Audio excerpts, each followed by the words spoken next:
Wasbir sir, at the minute, of course, everybody is looking for peace and tranquility that is the need of the hour, and things, as you can see on our screens, are spiraling out of control. These are pictures on the screen. This is the Konyak Union office in Mon. That is the Konyak Union office in Mon that was vandalized by a mob of around 100 to 200 angry people. They had gathered at a local playground, expecting that the funeral would take place as announced earlier at 2 p.m. But then the funeral did not take place at 2 p.m. because the postmortem was taking a long time. Then they were agitated. They landed up at the office. That is the office of the Konyak Union on the screen, viewers. They landed up there, completely ransacked the office, destroyed property, all the chairs, and the property was destroyed. We'll be showing, there were lots of visuals there. We'll be showing that. After that, this mob, comprising about 100 to 200 people, angry people, civilians, they marched towards the local Assam Rifles post, and they started vandalizing the Assam Rifles post. We'll come back to these visuals of the Assam Rifles post. If you can show the visuals in the Konyak Union office, we'll go to the visuals of the Assam Rifles post. My producers, if they can show the visuals of the Assam Rifles post. That is the Konyak Union office again. If our PCR is listening to me, if they can show the visuals of the Assam Rifles post there, if we can get the visuals of the Assam Rifles post, please. And then the mob attacked the Assam Rifles post and vandalized and forcing the Assam Rifles troopers to open fire in self-defense. They fired in the air. That's what we are saying. Our correspondents are on the job trying to get you details as to whether there have been any casualties. This is the Assam Rifles post that was attacked by the that was vandalized and attacked by the mob. That is very clearly a mob attack, pent-up emotions of the mob over the killing of 15 innocent civilians yesterday, and then they set ablaze some of the property of the Assam Rifles there, smoke billowing out into the air, and forcing the Assam Rifles to open fire. And we have visuals of the staccato gunfire of the Assam Rifles, firing in the air. And we had not yet got any reports of any casualties, but we presume there are no casualties. We have yet to get confirmation on that from the hospital. But this is a very, very tense situation evolving. And Nephew Rio, the chief minister, has already rushed back to Kohima. He has arrived in Kohima an hour or so ago, and he has called an emergency cabinet meeting tonight.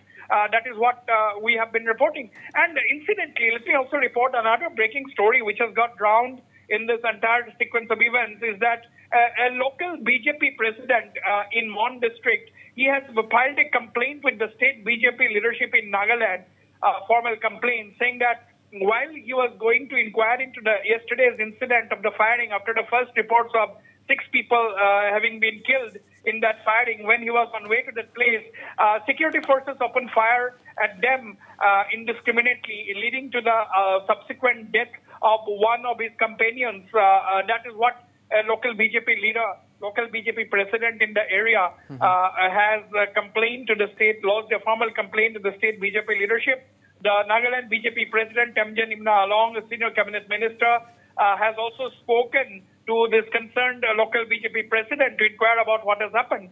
And that is a complaint by the local BJP leaders. We have to wait for police confirmation to that. We don't have a police confirmation to that.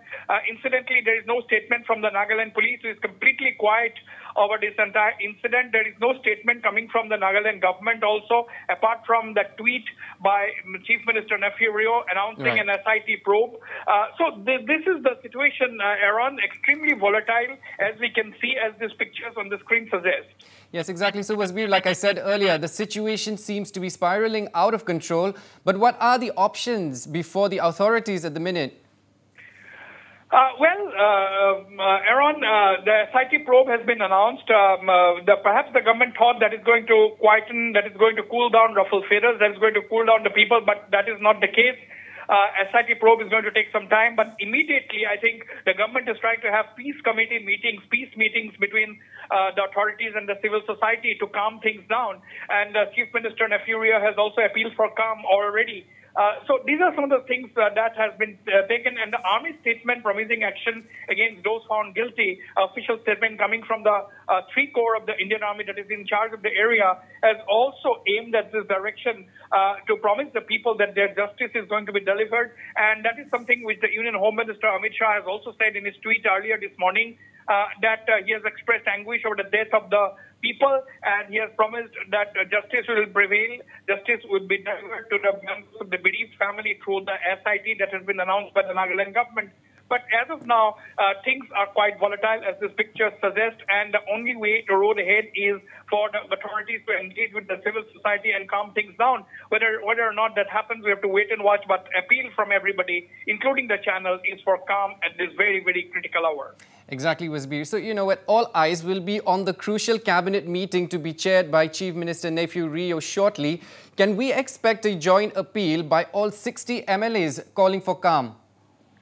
Well, something like that is definitely expected, whether all the 60 MLAs will give a joint appeal or not. But the government is definitely going to once again officially reiterate their appeal after the cabinet meeting, and also give some details as to how the probe should proceed. And in fact, the colleague of the government, the leader of the Naga People's Front, which until recently was the main opposition party in the state before all the parties decided to form a oppositionless government, T.R. Jeliang, he has called for a probe by a retired judge of the High Court or the Supreme Court. That's what he has said in a tweet this morning.